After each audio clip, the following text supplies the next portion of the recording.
اس وقت کیمرہ ہمارے کیمرے دور ہیں آپ سے بالکل صحیح ہے. تو ذرا کیمرہ ہلتا تو انہوں نے سٹوری بنا دی کہ پتہ نہیں کیمرہ گر گیا. کیا تھا کہ شاید کسی ایلین مخلوق نے آگے حملہ کر دیا. یہ ویسے امیزنگ چیز نہیں ہوئی آپ کے ساتھ؟ مطلب یہ اس دن آپ اس سے دیکھیے کہ ہم کس سطح پہ چلے گئے ہیں، اور یہ بالخصوص سوشل میڈیا میں، کہ اتنا بڑا ایونٹ تھا. یو اے ای کے پریزیڈنٹ آئے تھے، فرسٹ وزٹ ان کا.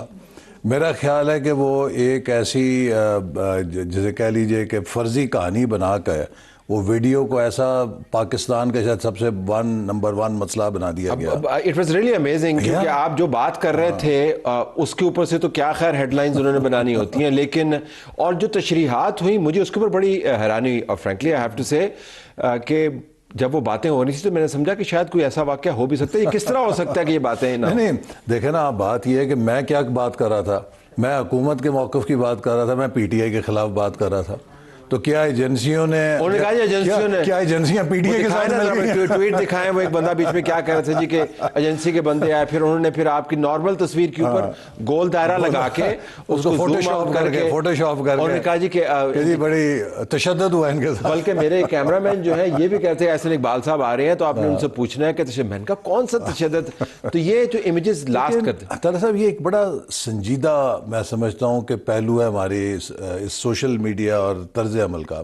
اسی طرح کا ایک طرز عمل 2018 میں بھی میرے خلاف ایک سمیئر کیمپین چلی، اور اس کا نتیجہ کیا ہوا کہ اس کیمپین سے متاثر ہو کے ایک نوجوان نے وہ ہمارے پاس ویڈیو ہے، میں دکھانی چاہیے، ویڈیو دکھائیں جی احسن اقبال صاحب پر جب حملہ ہوا. پھر اس کے نتیجے میں چلیے اللہ تعالیٰ نے مجھے تو زندگی بچا دی، اللہ کا بہت شکر ہے. لیکن مجھے ابھی بھی بڑا دکھ ہوتا ہے کہ ایک نوجوان کی زندگی تباہ ہو گئی، کہ جو اس کیمپین سے متاثر ہوا اور جس نے یہ قدم اٹھایا وہ بیچارہ جیل میں، اس کی زندگی خراب ہو گئی، اور یہ صرف ایک جھوٹی کیمپینز کے نتیجے میں. تو میرا خیال ہے کہ جو ہمارے اصل موضوعات ہیں ہمیں ان کی طرف آنا چاہیے، بجائے یہ کہ ایک جو رجحان آ گیا کردار کشی کرو اور ہر کسی کو ٹھٹھا لگاؤ، جہاں میں خبر نہیں اس سے خبر بناؤ. میں آپ کو ایک واقعہ کی سچا سناؤں کہ میں اور مفتاح اسماعیل لنڈن میں جا رہے تھے، ہم گئے ہوئے تھے میٹنگ کے لیے. تو شام کے وقت ہم باہر نکل گئے تو ایک پبلک پلیس پہ ایک خاتون بیٹھی تھیں، تو اس نے پیچھے سے جس طرح پی ٹی اے والے آواز لگاتے ہیں اس نے آواز لگا دی ہم پہ. تو میں واپس مڑا تو مفتاح نے کہا چھوڑیں جانے دیں. میں کہا نہیں لیٹس کنفرنٹ.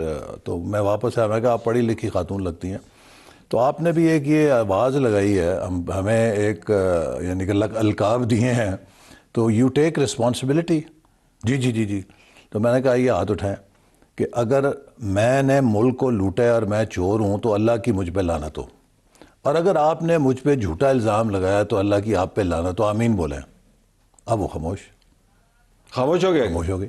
اچھا کہ جی نہیں سوری. اچھا اب دیکھیں نا، یہ جو ایک طرز عمل ہم نے سوسائٹی میں بنا دیا ہے کہ آپ لوگوں کو وہ کریں، ان کی کردار کشی کریں، جو آپ کے ساتھ نہیں ہے اس کو آپ اس حد تک تذلیل کریں کہ ہر حد کو آپ عبور کر جائیں. اس سے معاشرہ تو نہیں بنتا نا. اچھا لیکن یہ اس کا اگر ہم اس زاویے سے تجزیہ کریں، 2025 میں ہم نے بد کلامی، بد زبانی، بد تہذیبی، غلاظت کے انبار بہت انڈلتے ہوئے دیکھے، اور بالکل آخر میں آ کے پچھلے 72 گھنٹوں میں جو ہم نے دیکھا ہے، جو کے پی کے جو شفیع جان ہیں، ان کے مشیر اطلاعات ہیں جنہوں نے باتیں کی، آج عظمہ بخاری کے خلاف جنہوں نے باتیں کی، جس قسم کے الفاظ استعمال کیے، یہ ایک پولیٹیکل ٹول بھی ہے.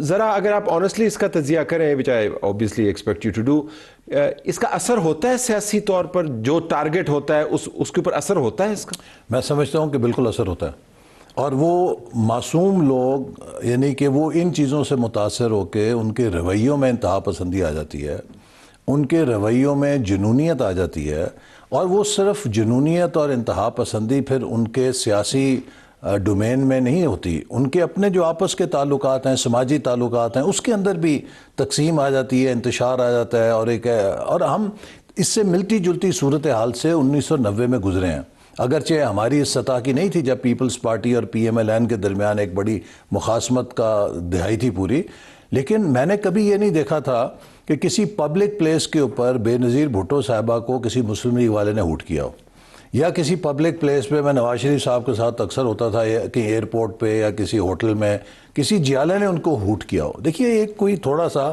ڈیکورم تھا. یا کوئی باہر ملک سے جا رہا ہے تو ملک سے باہر کسی سڑک کے اوپر چوراہے کے اوپر اپوزیشن لیڈر کو آپ آوازیں کسیں. یہ لیکن انسیڈنٹس تھے. مثلاً نصرت بھٹو صاحبہ کی تصویریں جو ہیں وہ جہازوں سے پھینکی گئیں, کیمپین چلی, مغربیت والی باتیں ہوتی تھیں.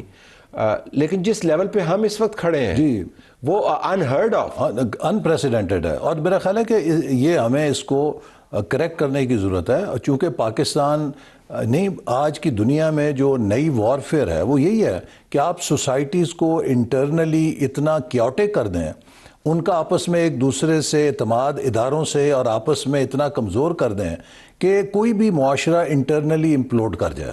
اور آج دنیا میں اگر آپ دیکھیں جتنی انسٹیبلٹی ہے, سب سے بڑا میرے نزدیک نیشنل امپیریٹیو یہی ہے کہ آج ہر ملک یہ کوشش کر رہا ہے کہ ہم ڈومیسٹک سٹیبلٹی اور ڈومیسٹک یونٹی کیسے برقرار. لیکن اگر فیملی یونٹ سے لے کر اور سوشل یونٹ اور پولیٹیکل یونٹس جو ہیں ان کے اندر تلاتم ہے جھوٹی خبروں کے ذریعے, تو پھر آپ کو کسی گولی چلانے کی ضرورت نہیں ہے. ہاں, پھر تو وہ انٹرنلی امپلوڈ کر جاتا ہے پورا سسٹم. تو یہ ایک بہت بڑا فیملی پہ اثر ہوتا ہے. ویسے چونکہ آپ 2 مرتبہ ایک حقیقی جو ریڈیکلائزڈ سینٹیمنٹ ہے, جس نے قاتلانہ حملہ آپ پر کیا, وہ حقیقی نشانہ بنے.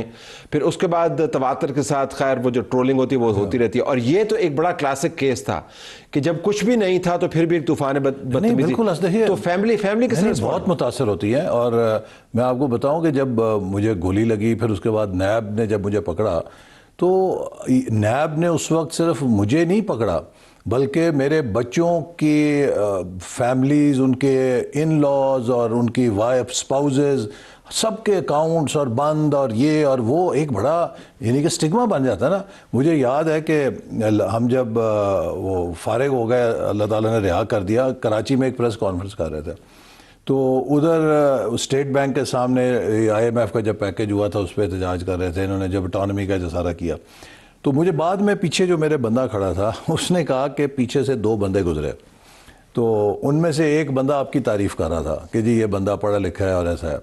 دوسرا کہتا ہے یار پتہ نہیں نیب نے پھڑے ایسے کچھ تو ہوئے گا نا. یہ جو امیج ہے, یہ دیکھیے نا, جو ڈاؤٹ, ڈاؤٹ, شک جب آپ کریٹ کر دیتے ہیں کہ آپ ہر کسی کے بارے میں شک کریٹ کر دیتے ہیں کہ اس ملک کے اندر کوئی انسان کا بچہ نہیں ہے, اس ملک میں کوئی دیانتدار نہیں ہے, اس ملک میں کوئی صحیح کام نہیں کر سکتا. تو پھر آپ کی جو سیلف اسٹیم نیشن کی ہے وہ شیٹر ہو جاتی ہے. جب لو سیلف اسٹیم ہوتی ہے, آپ کسی سائیکالوجسٹ سے پوچھیں, وہ بندہ ڈپریشن کا شکار ہو جاتا ہے. انفرادی طور پر بھی ڈپریشن, اجتماعی طور پہ بھی آپ ہو جاتے ہیں. لیکن اگر آپ PTI کی طرف سے آپ دیکھیں جو اس قسم کی کیمپین کو چلانے کی خاص مہارت ہے اور بغیر کسی لہت و لال کے وہ کیمپین اب چلاتے ہیں, ان کا ماننا یہ جی کہ ہماری کمر جو ہے وہ دیوار کے ساتھ لگی ہوئی ہے, ہمارا لیڈر جیل کے اندر ہے, ہمیں کہیں ہمارے بندوں سے پریس کانفرنسز کروائی گئیں, اور آپ نے نیب کی بات کی, ان کے پیچھے بھی نیب لگائے گئے, ان کے کاروبار بھی بند کروائے گئے, تو ہم اب کیا کریں؟ تو اب گالی نہیں نکالیں تو کیا کریں؟ جب میں ان سے بات کرتا ہوں نا تو وہ مجھے یہ بات, آپ مجھے یہ بتائیں کہ لیڈر آف اپوزیشن شہباز شریف تھے, انہوں نے اسمبلی میں کھڑے ہو کے کہا کہ آپ نے ہمیں دیوار سے نہیں لگایا, دیوار سے چن دیا. پوری ہماری فرنٹ لائن کی لیڈرشپ جو ہے, نواز شریف صاحب سے لے کے شہباز شریف, ان کی اولادیں, میں, خواجہ آصف, رانا ثناء اللہ, سعد رفیق, مفتاح, شاہد, حنیف عباسی, یہ لانگ لنک پوری کی پوری لیڈرشپ تھی. ہم نے تو کبھی یہ مغالطات نہیں بولے. میں آپ کو ایک بڑا دلچسپ یعنی کہ واقعہ سناؤں جو واقعی مجھے بھی اس نے بڑا متاثر کیا. نواز شریف صاحب منتیں کرتے رہے کہ مجھے جانے دیں آپ میری اہلیہ کی عیادت کے لیے, 2 دن 3 دن پیشی سے استثناء دے دیں. انہیں تھا جی روز آپ نے عدالت میں آنا, نہیں دی انہیں اجازت. پھر انہیں پتہ چلا کہ ان کی اہلیہ بہت بیمار ہیں, تو انہوں نے وہاں پہ کوشش کی کہ کسی طرح فون پہ رابطہ کر لیں. انہوں نے کہا جی نہیں آپ نہیں کر سکتے. اچھا, انہوں نے اپنے سٹاف کہا جیل چلتے ہیں واپس, وہاں سے جا کے بات کرتے ہیں. جیل آئے, کوئی 1 گھنٹہ سپرنٹینڈنٹ کی منتیں کی کہ 15 منٹ نہیں 5 منٹ بات کرا دو, سنا ان کی اہلیہ کی طبیعت خراب ہے, بیٹا سے ہو جائے کسی سے ہو جائے, نہیں کرایا. انہوں نے کہا جی نہیں آپ کے منٹ پورے ہو گئے, ہم نہیں کرا سکتے.